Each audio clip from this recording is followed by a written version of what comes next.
네, 안녕하세요. 이미지 클래시피케이션 from 스크래치 부분을 설명드릴 D+M 소프트의 김영아입니다. 여러분들께서 이 딥러닝을 공부를 시작하시게 되면 항상 이미지 분류부터 시작하게 되죠. 그래서 유명한 데이터셋들을 한번 살펴보면요. MNIST라는 데이터셋이시죠. 그래서 우리 숫자 0부터 9까지 손글씨 0, 1, 2, 3, 4, 5, 6, 7, 8, 9에 대한 손글씨, 그리고 패션 엠니스트 데이터셋 있어가지고 옷들에 대한 그 엠니스트처럼 옷들 패션 그쪽에 관련된 데이터셋이 있죠. 그리고 C 파르텐이라고도 하는 어떤 자동차 데이터셋도 있고요. 그리고 되게 유명한 MS 코코 데이터셋도 존재하죠. 네, 그래서 아마 여러분들께서 머신러닝 이후에 이제 딥러닝 책들을 보시게 되면은 이렇게 이제 데이터셋, 그리고 요 데이터셋 가지고 이미지 클래시피케이션 하는 거를 배우게 될 겁니다. 그래서 우리는 이번 시간에 어, 이미지 클래시피케이션에 대해서 한번 알아보도록 하죠. 자, 그러면 우리가 이미지 클래시피케이션이랑 오브젝트 디텍션 도대체 뭔가 이렇게 한번 살펴보면요. 이미지 클래시피케이션은 말 그대로 이미지를 이렇게 구분하는 겁니다. 이렇게 이미지에서 요렇게 나와 있는 얘네들을 우리가 오브젝트라고 합니다. 그래서 이 클래시피케이션 같은 경우에는 이 오브젝트가 보통 하나가 존재합니다. 그래서 어떤 하나가 존재하는 데서 얘가 무엇이다 라는 거이고, 그러니까 이 이미지에서 이 고양이라는 어떤 특성을 우리가 찾아내도록 만들어 주는 것이죠. 그래서 예를 들어서 얘가 고양이냐 아니면 개냐 이런 식으로 클래시피케이션을 해주는 그런 게 존재하고요. 그 다음에 오브젝트 디텍션 같은 경우에는 하나의 이미지에 오브젝트, 즉 객체가 여러 개 존재하는 겁니다. 그래서 지금 여기 같은 경우에는 캣도 있고요, 그냥 고양이도 있고 도구, 개도 있고 떡 해가지고 이렇게 오리도 이렇게 존재합니다. 그래서 지금 여기에는 고양이가 두 마리가 이렇게 있고 개 한 마리, 오리 모형 이렇게 있다는 겁니다. 자, 그런데 여기서 요 오브젝트 딕션 할 때는 이렇게 얘가 사실 실제 동물인 오리는 아니지만 오리 모양을 하고 있기 때문에 오리라고 이렇게 이제 분류하게 되죠. 그래서 보통 우리가 이제 요런 거 요렇게 학습시킬 때 캣, 도구, 덕 이런 거를 이제 우리가 라벨이라고 표현도 하고요. 어떤 또 데이터셋은 클래스라는 이름으로 분류를 합니다. 그래서 클래스, 여기 같은 경우에는 클래스가 3개가 있는 거죠. 캣, 도구, 덕이라는 클래스가 3개 있고, 그리고 라벨링이 이렇게 캣, 도구, 덕으로 돼 있다. 이런 거 돼 있는데, 여기서 이제 문제는 요거죠. 이렇게 네모로 이렇게 라벨링을 합니다. 이렇게 사각형으로. 그래서 이 개는 어디서부터 어디. 그래서 요거에 맞춰서 개가 존재한다는 거에서 이제 학습을 하는데, 문제는 이렇게 겹치는 부분도 있고요. 이렇게 고양이들이 이렇게 겹치게 되겠죠. 그래서 이 겹치게 되고, 그리고 정확하게 이렇게 구분이 안 된다는 그런 단점이 있죠. 그래서 간단하게는 이렇게 클래시피케이션은 하나의 어, 이미지에서 특정 오브젝트 하나가 있는 거를 우리가 클래시피케이션이라고, 오브젝트 디텍션은 하나의 이미지에 여러 가지 오브젝트가 존재한다는 그런 게 있고요. 그 다음에 조금 더 살펴보면은 이렇게도 될 수 있겠죠. 자, 싱글 오브젝트 그리고 멀티플 오브젝트라고 해가지고요. 앞에서 본 요 클래시피케이션, 그러면은 요 이미지에서 요 고양이를 이렇게 살펴보는 거. 자, 근데 여기서 이제 우리가 한 번 더 구체적으로 한 거죠. 이 이미지에서 그래 우리가 이제 예전에 아기들 이제 그림 카드 보여주듯이 얘 뭐야? 했을 때 고양이인 건 나타났는데, 그러면 이제 좀 더 구체적으로 고양이가 어디에 있어? 여기까지 들어가는 거죠. 이거를 우리가 로컬라이제이션이라고 얘기를 합니다. 이렇게 지역을 이렇게 구분해 주는 거. 그래서 요거 정도까지는 이렇게 싱글 오브젝트, 그래서 하나의 오브젝트가 존재하는 걸로 볼 수 있고요. 자, 요번에는 이제 오브젝트 딕션 앞에서 말씀드렸듯이 오브젝트가 여러 개 있는 거라고 그랬죠. 그래서 오브젝트가 여러 개 있을 때 이렇게 개, 고양이, 오리 네, 이런 식으로 있는데 이렇게 되면 이제 겹쳐 보이고 그죠? 그리고 정확하게 얘가 어딘지 어렵게 되는 거죠. 그래서 이런 것들 보시면 네, 나중에 이게 우리가 이제 이걸 동영상을 했을 때 덜덜덜덜덜 떨리는 그런 경우도 있죠. 그런 것들이 이제 객체가 조금이라도 움직이면은 네, 겹치거나 이렇게 돼서 이제 보기가 어려워지죠. 찾기가 더 어려워지는 네, 그런 모양을 우리가 볼 수 있고요. 그리고 이렇게 인스턴스 세그멘테이션이라는 개념이 있습니다. 자, 이렇게 세그멘테이션 우리가 이제 어디죠? 포토샵이나 이런 데서 누기 딴다고 그러죠. 누기 따듯이 이렇게 각 오브젝트 객체의 그 형태를 그대로 이렇게 따라가는 거. 그러면은 요 오브젝트 딕션 했을 때 요 로컬라이제이션 한 것보다는 좀 더 구체적으로 가기 때문에 더 파악하기가 쉽죠. 그리고 어, 추적하기가 더 쉽겠죠. 그리고 구분하기도 쉽고. 근데 그만큼 우리 이제 연산도 많이 필요하겠죠. 네, 그래서 이렇게 클래시피케이션, 오브젝트 딕션, 그리고 세그멘테이션 네, 이렇게 우리 이제 컴퓨터 비전 쪽에서 얘기하는 용어에 대해서 한번 설명을 드렸습니다. 자, 그래서 우리가 이제 케라스를 만지게 되는데요. 케라스 이용하게 되는데 이렇게 텐서플로우와 케라스의 어떤 요 차이 그리고 차이라는 표현하기는 좀 그렇고 요 컨셉 텐서플로우와 케라스의 요 컨셉 정도 알아두시면 좋을 것 같아서 제가 여기 정리해 놨습니다. 한번 읽어보시면 좋을 것 같고요. 네, 요런 어떤 흐름 2015년부터 지금 5년이 지난 이 시점에서 네, 이렇게 케라스가 텐서플로우와 함께 가고 있다는 거. 네, 이걸 알게 되시면 텐서플로우 쓰고 있을 때 우리가 케라스를 쓰고 있구나. 케라스를 쓰고 있을 때 나는 텐서플로우 쓰고 있구나. 뭐 이런 개념도 우리가 알 수 있고요. 그리고 오늘 이런 우리가 케라스 러닝 데이를 하게 됐는데 요 유명하신 우리 프랑스와 숄레 님께서 이렇게 네 가지를 얘기하셨죠. 그래서 케라스는 이제 버그만 정도만 추정할 예정이니까 우리가 조심해서 이제 사용해라.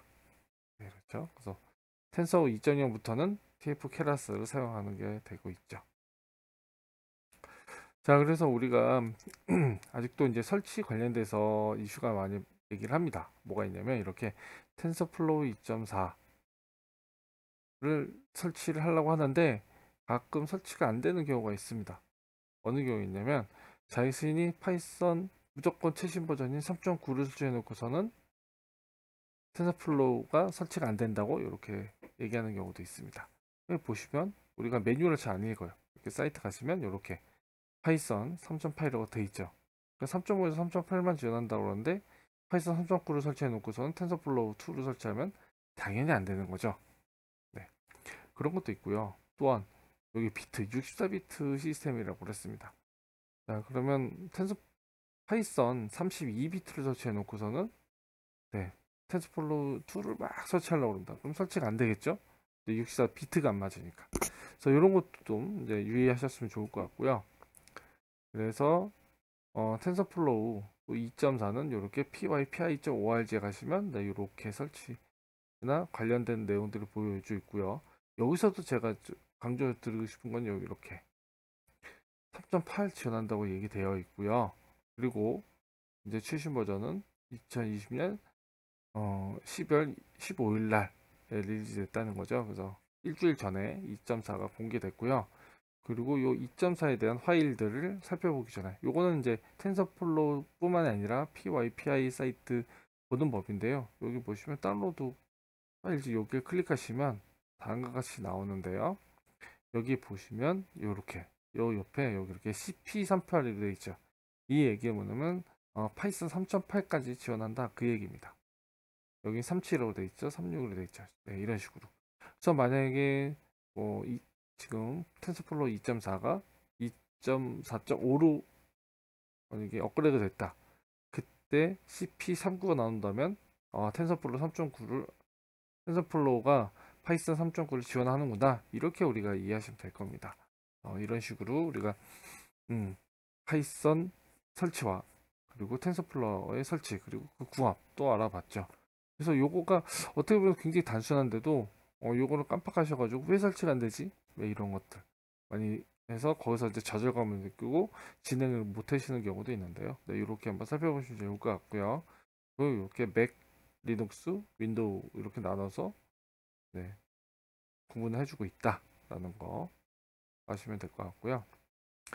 파이썬 다운로드도 조심해서 다운받으셨으면 좋겠어요. 무조건 파이썬 사이트 가서 다운로드하면 여기 나오는데 요거는 이제 3.9죠. 그래서 이렇게 다운받지 마시고 여기서 다운로드 윈도우 요걸 클릭하시면 네, 이런 화면이 나옵니다. 여기서 우리가 387이라는 걸 딱 보고 우리가 선택하시면 됩니다. 네, 그래서 네, 이렇게 보시면 될 것 같고요. 그래서 그리고 이제 마지막으로 이제 현재 오늘 이제 케라스 러닝데이를 하고 있는 네, 2020년 12월 23일에 현재 텐서플로우 2.4를 설치하면요 넘파이가 1.19.4로 설치가 됩니다. 여기 있는 것처럼 네, 이렇게 설치가 되는데요. 자 그러면 텐서플로우 우리가 라이브를 부를 때 이렇게 에러가 발생합니다. 이렇게 커런트 넘파이 인스톨도 어쩌고 저쩌고 에러가 발생해요. 그래서 이때 이렇게 여기 있는 것처럼 PRP 인스톨 넘파이 해가지고 요거를 1.19.3으로 내려줘야 됩니다. 그러면 이러한 이슈가 발생하지 않습니다. 그래서 요거 조심하라고 제가 이렇게 여기다가 추가했습니다. 자, 제 개발 환경은 비주얼 스튜디오 코드에다가 파이썬 에스텐션을 설치했습니다. 이렇게 설치했고요. 그래서 사용할 라이브러리로 설치했습니다. 그래서 주피터 노트북 설치했고요. 텐서플로우 설치했고 넘파이는 네, 1.19.3 네, 이렇게 차례대로 하고 이렇게 넘파이 네, 이렇게 주피터 노트북 텐서플로우 하면 이렇게 아무것도 없으면 최신 버전이 설치되죠. 그래서 텐서플로우 2.4가 설치될 겁니다.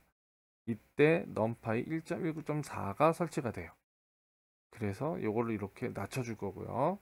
왜냐면 이거 이슈가 있기 때문에. 그 다음에 메터플롭 LIV도 우리가 설치해 주려고 합니다. 자, 그럼 우리 또 몇 가지 프로그램 하나 더 다운받아 보죠. 데이터를 다운로드 할 때 리눅스나 맥에서는 wget이라는 프로그램을 사용합니다. 굉장히 편하고 우리가 다운로드 링크만 주면은 알아서 다운로드 해주니까 웹상에 있는 네, 굉장히 편한 라이브러리 프로그램입니다. 그래서 이것도 윈도우로 되어 있는 게 있기 때문에 이렇게 wget이라는 프로그램을 다운받아 놓고요. 그리고 이렇게 언집 집 파일을 풀어주는 또 맥이랑 리눅스에 되게 유명한 에, 프로그램이 있는데요. 이것도 다운받으셨으면 좋을 것 같아요. 그 다음에 그러면 저는 비주얼 스튜디오 코드 요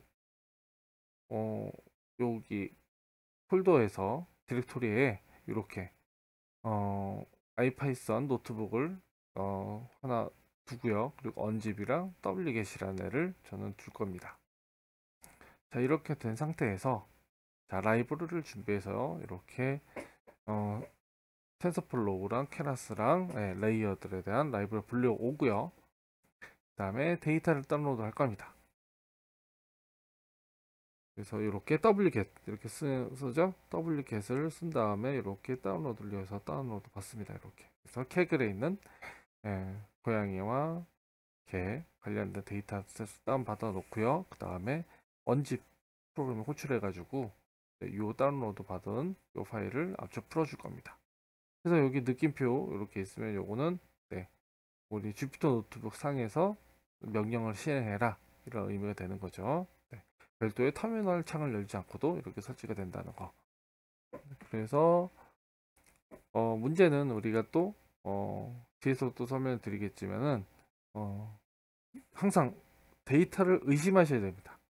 내가 가진 데이터들에서 항상 의심하셔야 돼요. 이 데이터 누가 주더라도 믿을만한 사람 주더라도 사람은 믿더라도 데이터는 믿으면 안 됩니다.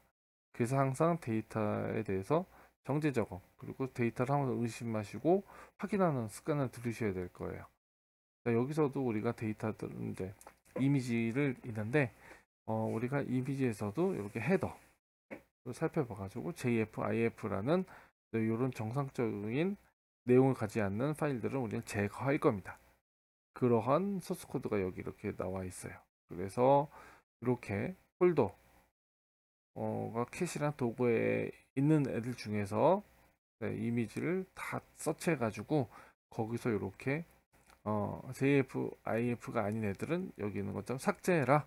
네, 이렇게 되어 있습니다. 그래서 이런 내용은 뒤에서 다시 한번 살펴볼 거고요. 그 다음에 데이터셋을 생성할 겁니다. 즉 데이터셋은 어떻게 준비하느냐. 8대2로 이렇게 밸리데이션 스플릿해서 0.2로 줘가지고 우리가 이제 학습을 시킬 때 학습을 시키고 검증을 해야 되잖아요. 네, 그래서 그런 과정에서 전체 데이터 중에서 80%, 20% 구분해주는 네, 그렇고요. 여기 시드 줘가지고 요거는 이제 굉장히 임의로 셔플 해가지고 임의로 막 섞어서 그때그때마다 섞어서 이렇게 만들어 줍니다. 그래서 요거는 실행할 때마다 조금씩 달라지겠죠. 그리고 이미지 사이즈는 180 바이 180으로 이렇게 가로 180 세로 180 이런 이미지다 이렇게 지정해 줬고요. 이제 나중에 쓸 우리 배지 사이즈까지 네, 이렇게 32를 넣습니다. 그러면 여기 학습용 데이터셋 그리고 밸리데이션 데이터셋 이렇게 나눠줬다는 얘기죠. 네.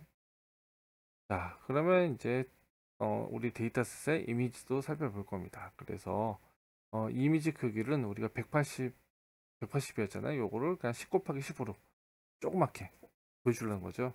네, 우리 화면이 꽉 차니까 그래서 조그맣게 이렇게 썸네일식으로 이렇게 만들어주고 그래서 데이터셋에 있는 것을 하나 가져와서 이렇게 이미지와 라벨을 같이 불러온다는 얘기입니다.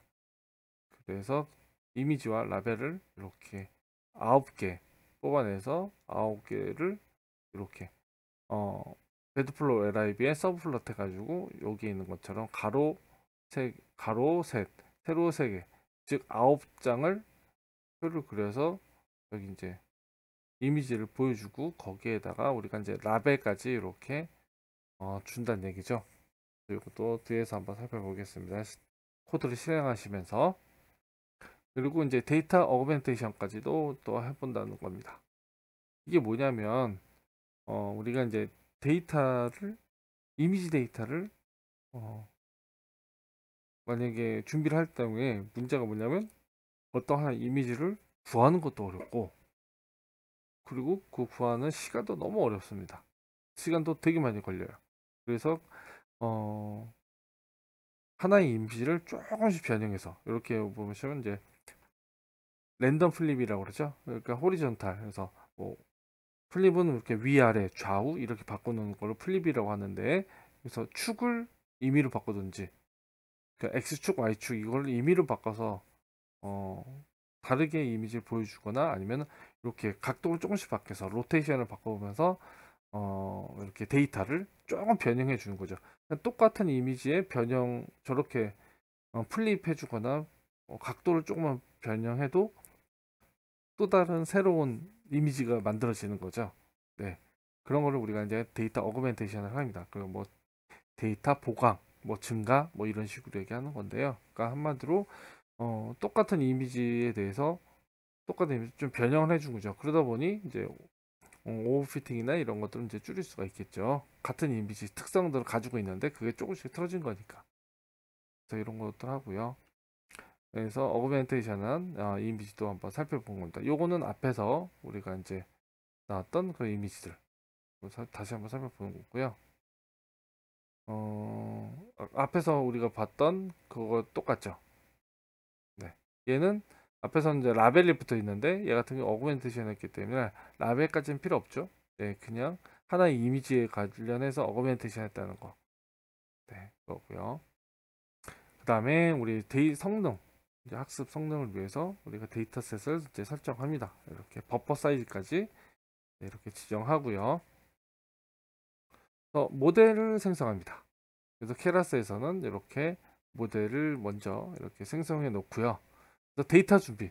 항상 우리가 이제 머신러닝을 돌릴 때 데이터가 중요하죠. 그래서 데이터 준비해 놓습니다. 그럼 그 데이터에 대해서 그 데이터를 활용할 알고리즘인 즉 모델을 만들어 놓은 거죠. 어떤 순서로 들어가겠다. 그래서 여기 definition 모델을 만드는데 이렇게 입력 부분 받고요. 입력을 받은 다음에 데이터 어거멘테이션 한 다음에 레이어들 이렇게 쭉쭉쭉쭉 들어가는 거죠. 그래서 여기 이렇게 리사이즈 해주는 거죠. 그래서 값들을 리사이징 해서 이렇게 계층을 이렇게 춤을 이렇게 돌면서 이제 특성을 찾아내는 거죠. 그리고 이런 식으로 계속 예, 층층 돌면서 결국에는 네, 이렇게 여러 가지 층들을 다 여기다가 넣게 되는 거죠. 그래서 시그노이드 놓고 소프트맥스 뭐 상황에 따라서 클래스가 그리고 여기서 이제 이 층들은 여기 있는 이 층들은 뭐 여러분들께서 액티베이션은 여러분들이 좀 바꿔서 넣어도 되실 거고요. 네. 이렇게 컴플레이션 관련되는 입력과 출력 값들 이렇게 이제 넣어주시면 되고요. 그 다음에 여기에 보시면 여기 클래스가 두 개일 때는 시그모이드는 그래프 이렇게 되죠, 그죠? 이렇게 되기 때문에 클래스 둘 중에 하나 골라라. 이러니까 보통 우리가 시그모이드를 우리가 넣고요. 그리고 액티베이션이 소프트맥스 같은 경우는 뭐죠? 우리가 이제 엠리스트처럼 0부터 9까지 10개가 있을 경우에 어느 한 부분에 대해서 확률을 따져주는 거죠. 아, 얘가 어디에 갈 확률을 다 이제 나오는 거죠. 이제 거기서 확률 높은 애를 우리가 선택하는 게 이제 소프트맥스죠.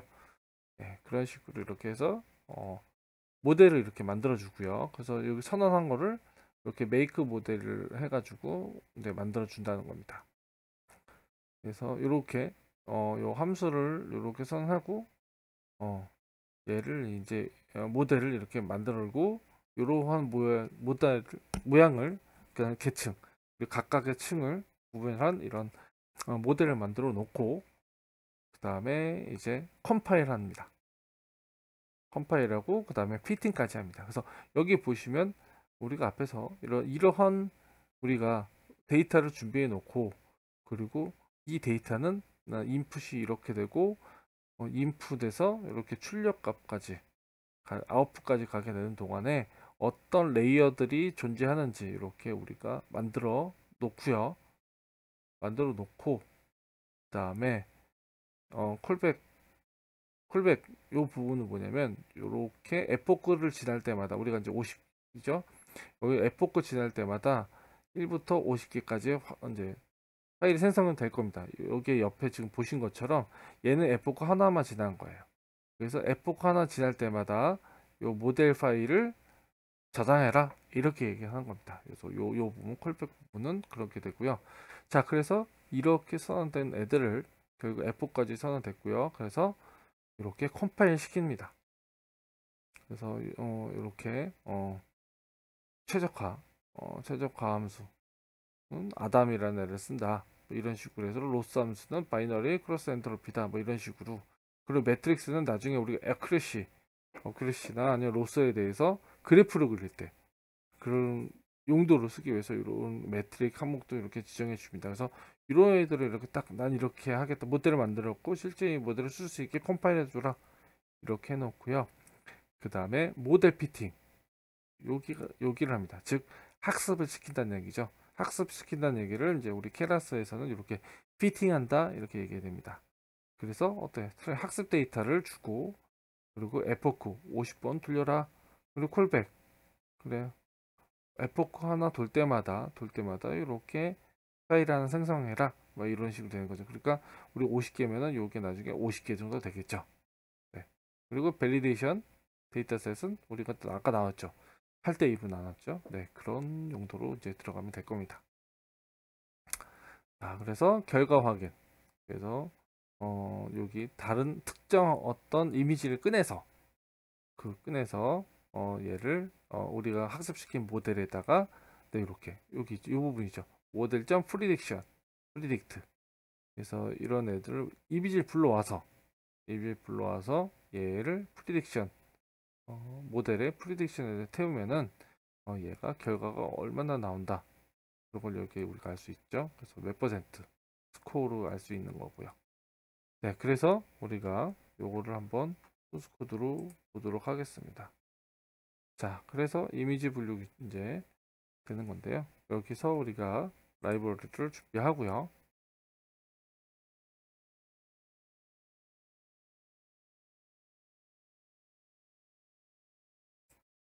이렇게 라이브러리를 준비하고요.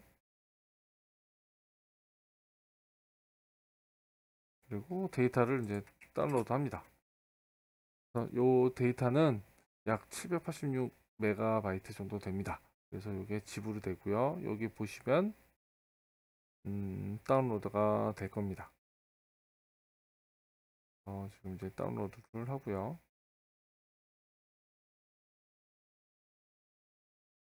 그래서 얘가 다운로드 되는 동안에 우리 시간을 절약하기 위해서 밑에 또 설명 한번 더 드리겠습니다.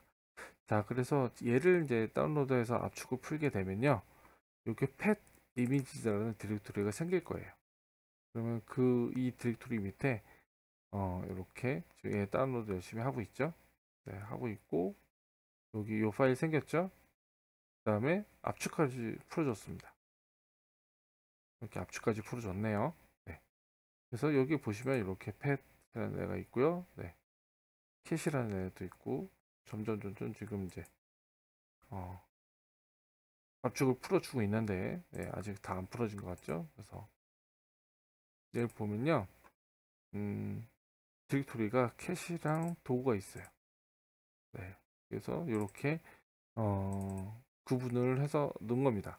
그래서 이 디렉토리 안에 이제 데이터셋마다 어떤 경우가 있냐면 디렉토리로 라벨링 하는 경우도 있고요. 아니면 그냥 전체 어떤 특정 그냥 디렉토리에다가 파일마다 라벨링 하는 경우도 있습니다. 근데 여기 같은 경우에는 어떻게 되어 있냐? 이렇게 네, cat 네, 이렇게 고양이라는 디렉토리 밑에 고양이 사진, 개라는 디렉토리 밑에 개의 사진들이 이렇게 존재를 합니다. 그래서 여기는 이 데이터셋은 이렇게 디렉토리 명이 라벨링이다. 이렇게 우리가 볼 수 있죠. 그래서 여기 같은 경우에는 요 이제 데이터를 압축을 풀고 나서 정상적이지 않은 이미지를 제거한다는 겁니다. 그래서 얘를 제거하면 네, 얘도 조금 오래 걸리겠죠. 왜냐면 있는 데이터에서 이미지 데이터를 다 불러와서 거기 헤더를 조사해야 되니까 얘도 기다려 보고요. 그러면 요 이제 얘가 삭제된 애가 나오게 되면 그 다음에 우리는 이 데이터셋 앞에서 말씀드린 것처럼 이렇게 8대2로 우리가 구분할 거예요. 그래서 어디에서 펫 이미지에 있는 이 데이터들을 우리는 8대2로 나눌 거다. 네, 이렇게 이제 되는 거죠. 그래서 여기 보시면 결과 보시면 요 두 개, 캣과 도구 디렉토리에 있는 애는 234, 23,422개 이미지가 있대네요. 얘를 네, 어떻게 해요? 네, 이렇게 8대2로 나누니까 이렇게 된다는 겁니다. 얘랑 더하면 얘가 당연히 나오겠죠? 네, 8대2로 나눴으니까. 네. 그래서 우리가 이렇게 이제 볼 수 있고요. 그 다음에 이미지를 이렇게 또 살펴보면요. 이렇게 우리가 이제 만들어 놓은 학습용 데이터에서 하나 추려내는 겁니다. 그래서 이렇게 9개가 되는데요. 그래서 보면은 고양이는 0으로 라벨링을 했고요. 그리고 개는 1로 이렇게 라벨링이 되어 있습니다. 요거는 메타플로라이브의 기능 그 서브 플롯이라고 해가지고 하나 그래프에다가 또 이렇게 그래프 하나 안에다가 네, 이미지를 9개나 그리는 이런 기능을 좀 사용한 것이죠. 자, 그 다음에 이미지 어그멘테이션. 네, 요거는 이제 앞에서 말씀드렸죠. 이렇게 플립을 하거나 네, 조금씩 바꾸거나 이렇게 하면 이런 식의 하나의 이미지에서 이렇게 플립을 시키거나 아니면 조금씩 이렇게 변형을 한 거죠. 각도를 이렇게 변형한 걸 맞춰서 쓰다 보면은 이제 어떻게 돼요? 이제 얘를 똑같은 애인데 여러 가지 포즈가 다르고 위상이 좀 다르기 때문에 데이터가 더 보강되는 거죠. 하나 가지고 8장이 더 생긴 네, 그런 효과를 가질 수가 있는 거죠. 네, 이렇게 되고 그래서 데이터셋 설정하고요. 그 다음에 모델을 생성합니다. 앞에서 말씀드린 것처럼 이제 이 모델 어떻게 할 거냐. 그래서 인풋이 어떻게 되고 각 인풋에서 출력까지 갈 때까지 어떠한 계층을 쓸 것인지 이렇게 정의한 것이죠. 정의해가지고 마지막에 이렇게 출력하기 전에 앞단에 이렇게 시그모이드를 사용할 건지 소프트맥스를 사용할 건지 이렇게 이제 결정해 주는 것이죠. 그래서 이렇게 만든 모델을 이렇게 학습시킵니다. 그래서 에퍼콘 50 그리고 콜백 주고 이를 컴파일하는 이런 형태로 이렇게 가는 것이죠. 그 다음에 피팅. 그런데 이 부분 굉장히 시간이 많이 걸리는 거예요. 특히 이렇게 이미지 관련돼서는 더 많이 걸리는 것 같아요. 그리고 이미지도 해상도가 높을 경우에 지금 우리는 180이잖아요. 그리고 이미지가 23,000개. 그러니까 이미지의 크기도 요 피팅 시간에 큰 영향을 주기도 하고요. 아니면 이미지의 개수, 즉 데이터량도 이걸 분석하는 시간에도 영향을 줍니다. 그래서 저는 일단 시간 관계상 하나만 만들었고요. 그래서 이렇게 세이브 여기 요 파일 이름만 바꿔주시면 되죠, 여러분께서. 네. 그래서 요 파일을 하나 가져오면 요 파일 가지고 우리는 이제 프리딕션까지 할 수 있다는 겁니다. 요 프리딕션 같은 건 요거 이제 최종의 계지 마지막으로 생긴 애 가지고 이렇게 프리딕션 해요. 그러면 이렇게 49.6%뭐 이런 식으로 네 이렇게 나오죠. 그러니까 결국에는 퍼센트가 높은 애 네, 개로 볼 수 있다 뭐 이렇게 되는 거죠. 근데 사실 이거는 지금 정확하지가 않은 이유 중에 하나가 뭐죠? 여기 지금 보시면 여기 이제 나와 있지 않은데 제가 끊어서 나와 있지 않은데 어큐레시가 그렇게 높지 않습니다. 60% 정도밖에 안 돼요. 그래서 이렇게 50F 코 동안 훈련하게 되면은 그 정확도가 96%까지 올라간다는 얘기입니다. 그래서 여러분들께서도 이렇게 한번 돌려보시고 예, 한번 이런 거를 한번 느껴보시길 바랍니다.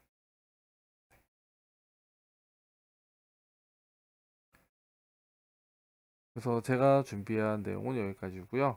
네, 여러분께서도 즐거운 네, 이미지 클래시피케이션을 해볼 수 있는 좋은 기회가 되셨으면 합니다. 네, 감사합니다.